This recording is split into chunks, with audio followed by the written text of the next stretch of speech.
Now it's time for a poem. I usually start new gigs, new places with this one. It's called the initiation ceremony. Seeing as I'm a virgin here, um, it goes like this. Take off your pants and show us your willy. We know it's irrelevant, but we don't think it's silly.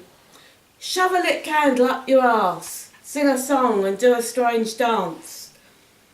Swear an oath of loyalty and secrecy.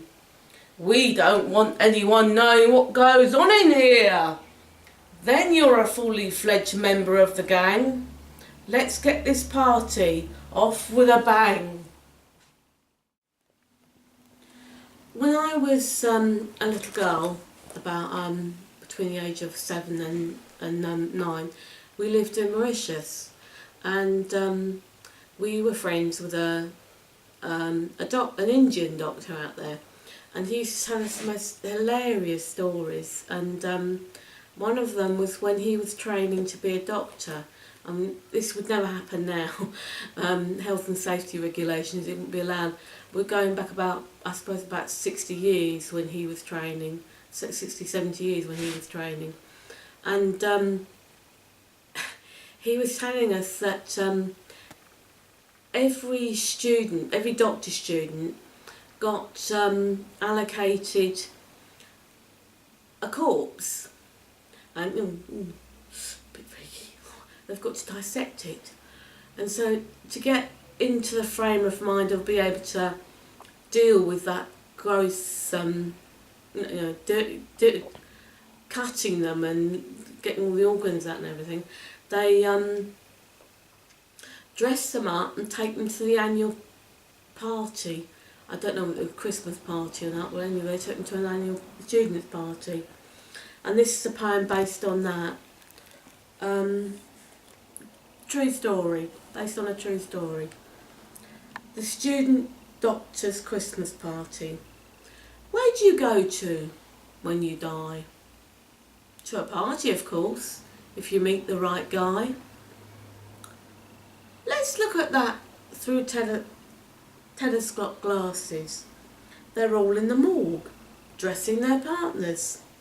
Some have got dresses, some have got wigs, some haven't got shoes, some look quite sick. They're off to the students' Christmas do, the doctors, the nurses, the hullabaloo. Finally they're ready to part. They all opt for buses, it's more of a laugh. The bus conductor looks quite puzzled. One of his passengers is wearing a muzzle. Got sharp teeth, explains his chum. He bit a client on the bum. Doesn't say much, the conductor remarks. No, got a problem with drink, already dead drunk.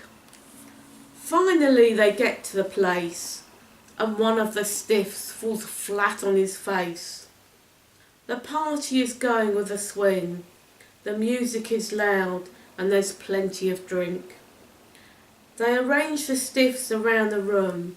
Someone remarks, Dr. Livingstone, I presume? He seems quite pale, I thought he was dead. No, just a long time spent cooped up in bed. The night moves on and everyone's drunk. Nobody notices the stiffs have been dumped. A philosophy student theorises the world, not realising it's to some stiff old girl. There's a couple smooching in the corner, unsuspecting them. One of them's as dead as a doorknob. Someone's got 2 fags up his nostrils, wearing a vampire costume. Some of you may be too young, some of you may be too old, but some of you may remember a song called The Monster Mash. It's the late 70s, and I've been listening to poetry to music, and I also a while ago started to try and write a song of mine, and I've combined a poem the Monster Mash to the choruses of, because that's as far as I got, of the songs I wrote. Okay, and here it goes like this. It's called The Rabbit, the Hamster and the Vacuum Cleaner. One day I was doing the hoovering up when the vacuum jammed with a great big thump. You stupid little hammy got your head stuck up the vacuum because the rabbit got amorous. The next thing I knew, he was up the tube, hurtling towards the eternal bag. Found him in the end, he was covered in dust. The rabbit was still filled with lust. Reached him under the tap, the hamster not his friend. Hid him behind the U-bend. Carried on the cleaning with the hamster safely preening. And then again, the hoover jammed. You stupid little rabbit, got your willy up the vacuum, 'cause the hamster got up there first. I didn't have to pay to castrate him after the vacuum cleaner had done its thing. They did the vac. It was a huge success. They did the vac. But it didn't caress. They did the vac. And they buggered it up. They did the vac. And now it doesn't work. Thank you. When I was younger, my sister and I used to travel to school by train and back again. And this is something based on a true story that happened. It's called the Knicker Sniffer.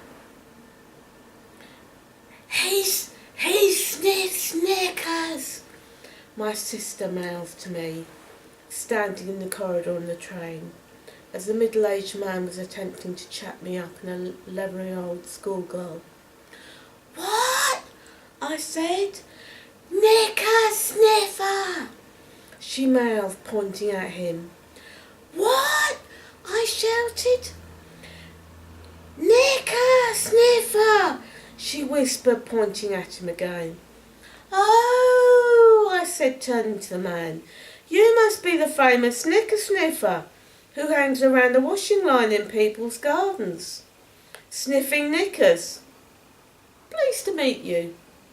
He choked, the other passengers looked, and the kids in the corridor laughed. Thank you. When I was younger, I did the dance. I really wanted to be a dancer. Pretty crap at it, but there you go. I wanted to be a dancer, so I did a dance class, and none of us could dance, so I didn't feel left out. And we did this show, and the people that ran it, and we're all about sort of 18, 16,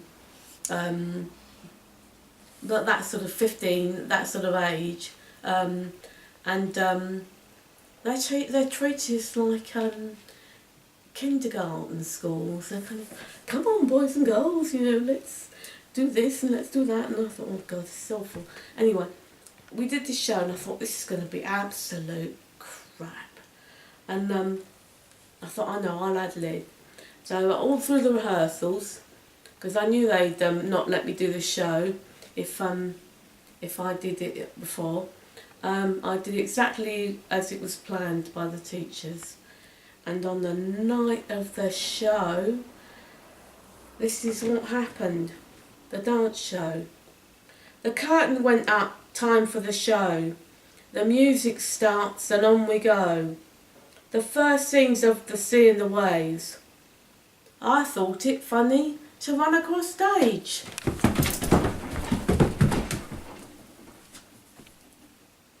Pretending a shark's chasing me and the others are dancing gracefully. I run here, I run there, mouthing for help everywhere. They stand backstage urging me off. I decide to ignore them, of course. They're getting quite frantic. I am pedantic in my knowledge of getting a laugh. Comedy is my handicraft. We finish that scene, I get cuffed round the ear. I can't understand it, the applause was gigantic. They give me a warning. Not a bit daunting, for I'm on a roll and don't need to be told.